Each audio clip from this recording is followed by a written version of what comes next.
Let's say a requirement outlined by the boss has come through. The requirement is for a report-generating application that must show the total average minimum or maximum expenditure for any combination of months for the relevant year. So let's first remove the :bytecode from our month enum so that the month enum uses the N32 data type by default. We'll now explicitly assign integer values to each of the items in the month enum. So have you noticed the pattern inherent in these values? We are using the base 2 binary numbering system for each of the item values in the month enum like this. The first item is 2 to the power of 0, which is 1. The second item is 2 to the power of 1, which equals to 2. The third item is 2 to the power of 2, which equals to 4. And the fourth item is 2 to the power of 3, which equals to 8, and so on. Let me make this pattern more clear by showing the binary representation of each of these unique values. In binary notation, each of these values looks like this. You'll see later in this tutorial how this allows us to use binary mathematics to pass one or more options of these enum values to a method as one value. You can create a variable of the data type month enum and assign it a value using the OR bitwise operator to indicate that we wish to create one report containing data pertaining to the months of January and May. So here is how the code looks when using an OR bitwise operator to combine two integer values into one value. So Jan followed by the OR operator May results in an integer value of 17. So let's take a look at the binary mathematics involved here. So you can see 1 or 16 in binary equals to 17, and you can see how it's represented in binary. 2 to the power of 0 plus 2 to the power of 4 equals to 17.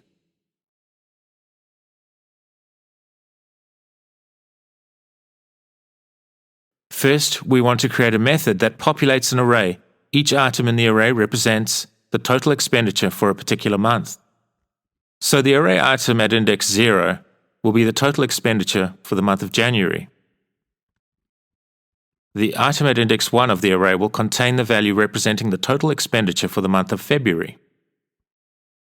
The array item at index 2 will contain the value representing the total expenditure for the month of March, and so on. We have discussed in previous tutorials that the decimal is the best data type to use to define variables for storing monetary values. This is because of the precision supported by the decimal data type.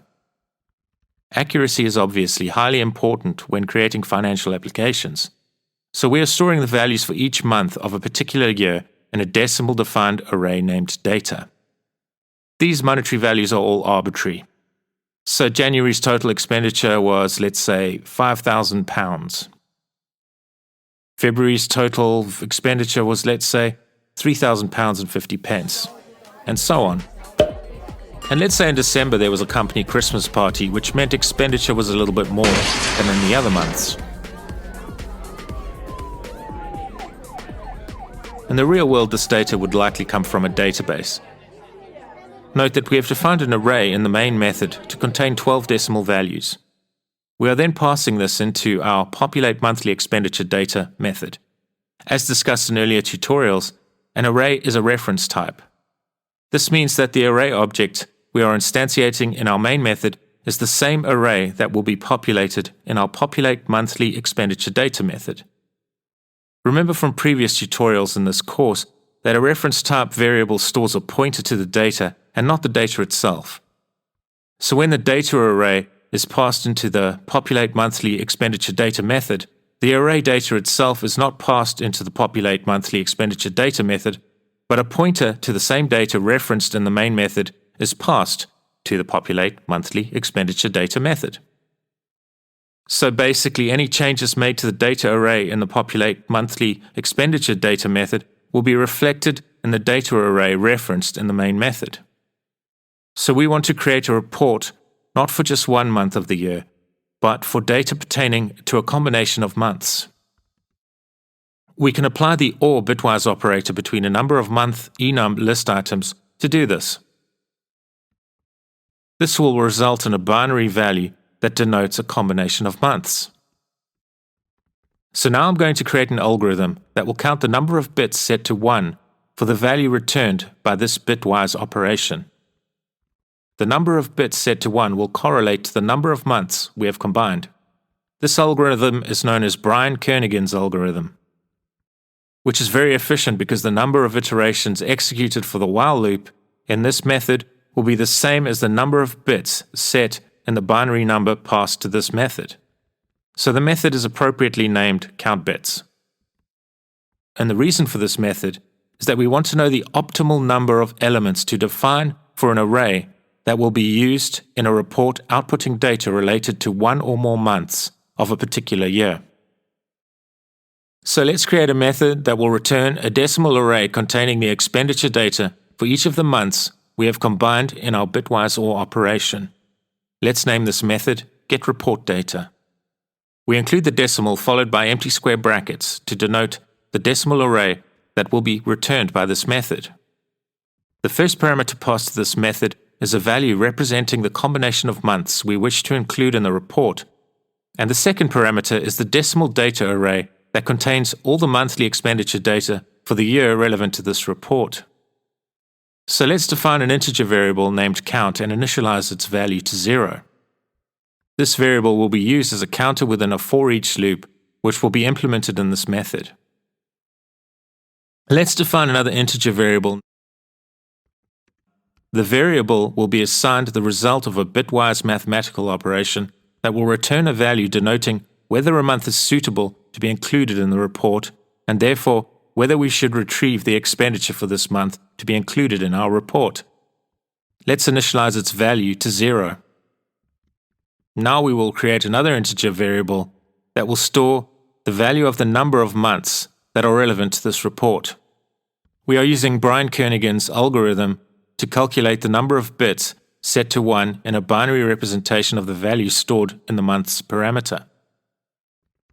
So the method that we have created to implement Brian-Kernighan's algorithm is named countBits.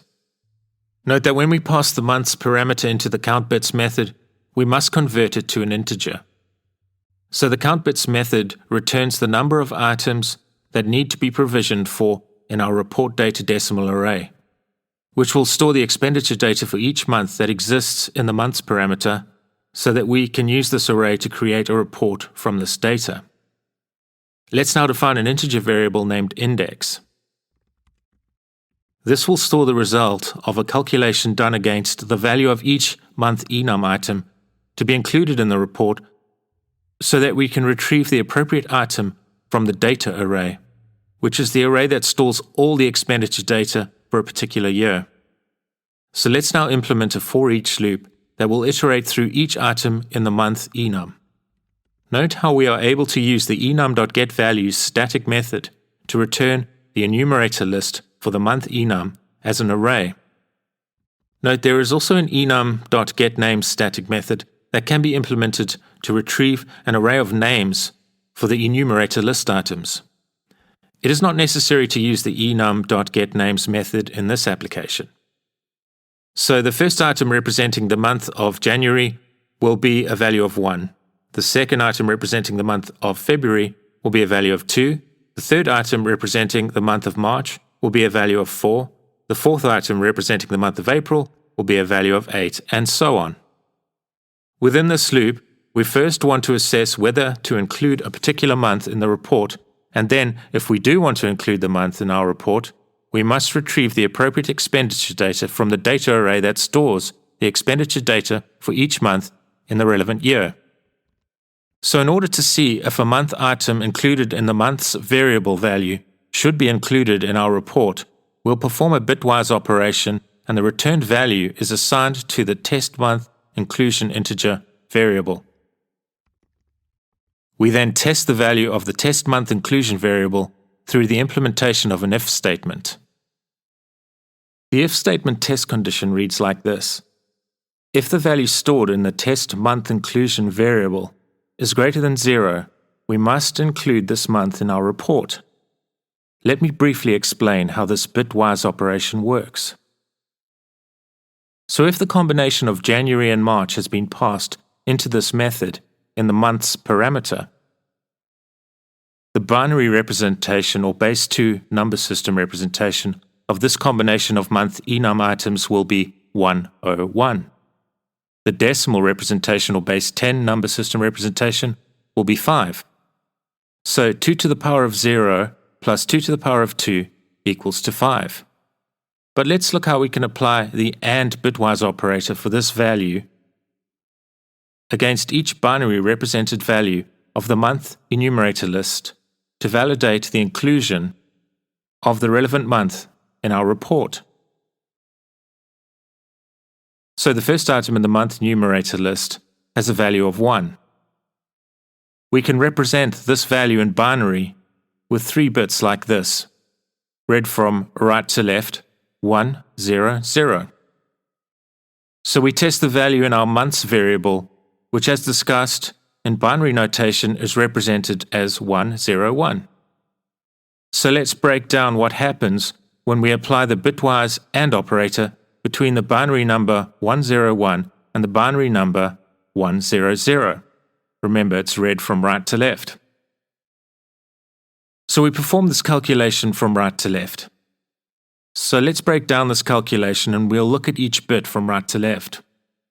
So performing the AND operator against the first bit for each of the operands.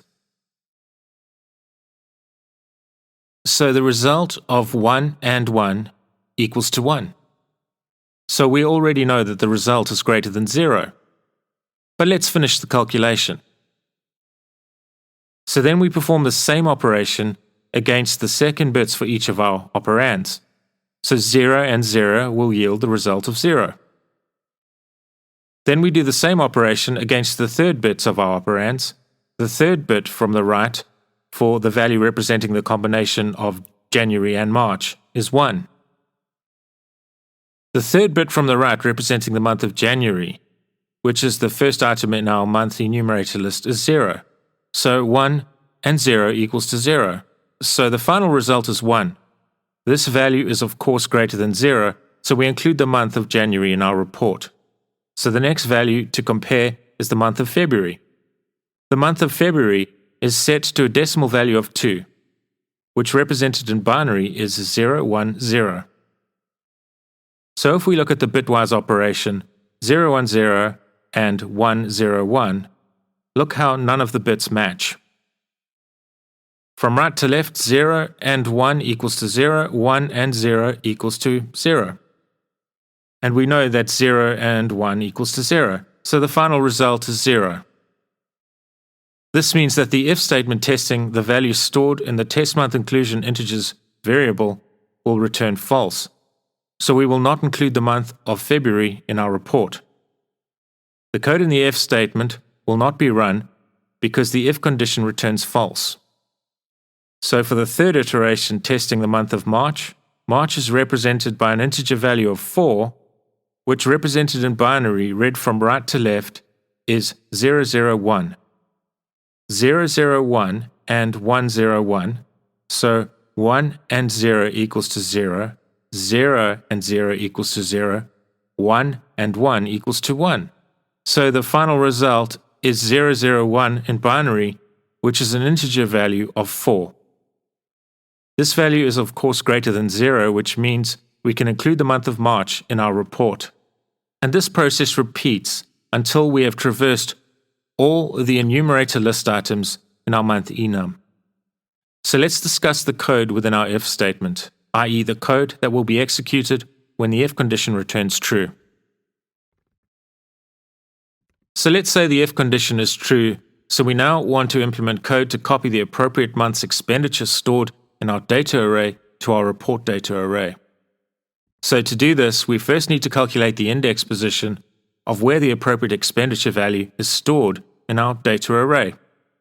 Bear in mind that the values set for the items in our month enum do not correspond in a straightforward way to the index for a month in a year. For example, we have set the month of June with a value of 32, but we can calculate the appropriate index by finding the base 2 log of the appropriate month enum item. We are using C#'s inbuilt math class to perform the log calculation. The log method returns a double, but we want a whole number for the index of the relevant array item, so we can use the math class's round method to round the double value appropriately, and then we must explicitly convert the value returned, which will be of type double, to an integer data type. We have now calculated where the appropriate month's data can be found in the data array, so we can then simply copy the appropriate value to the report data array. Once we have done this, we need to increment the index pointer for our report data array by applying the ++ unary operator to the count variable. Once all the elements in the month enum have been traversed and the loop is exited, we can use the return statement to return the report data decimal array to the calling method, which in this case is our main method.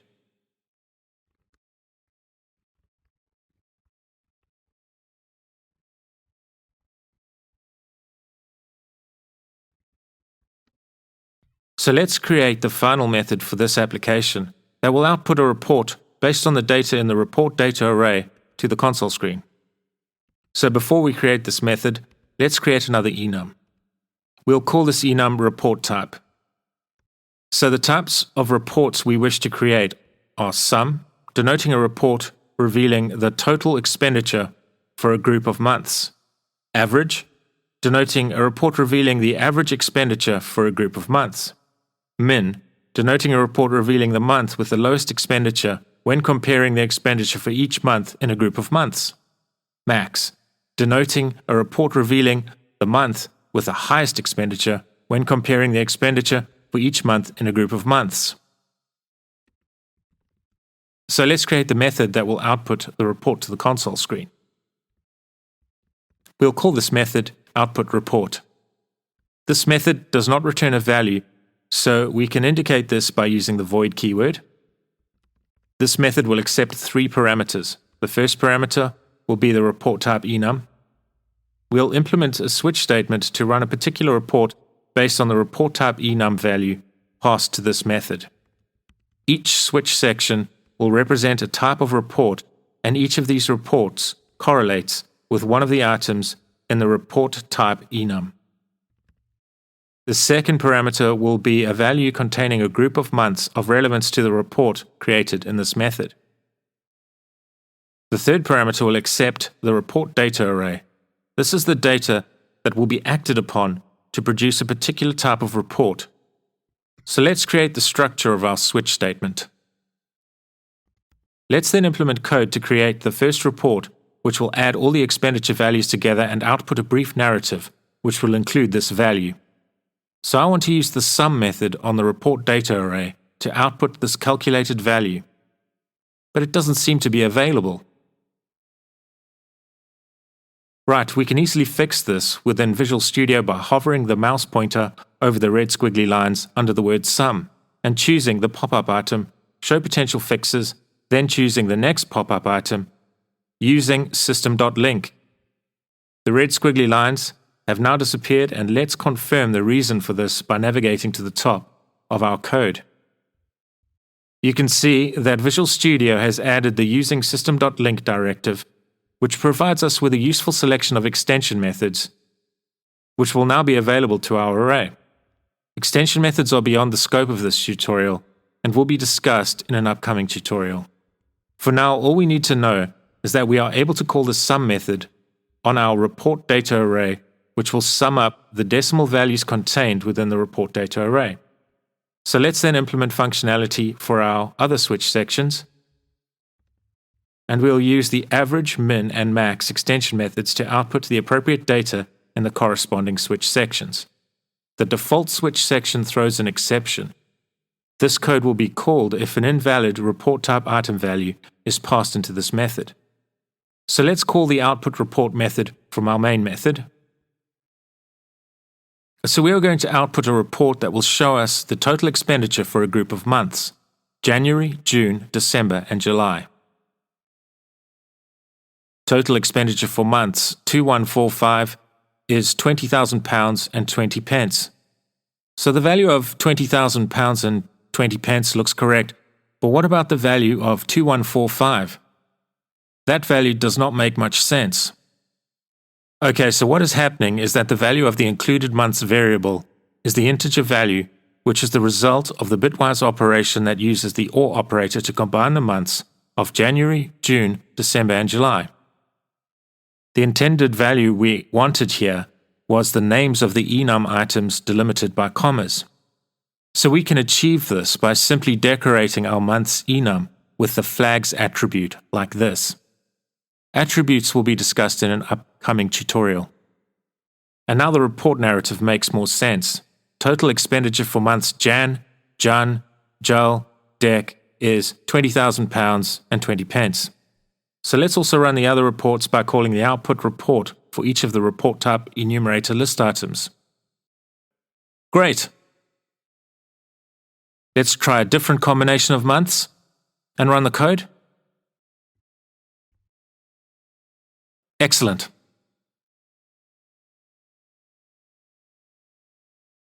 All code examples can be downloaded from GitHub.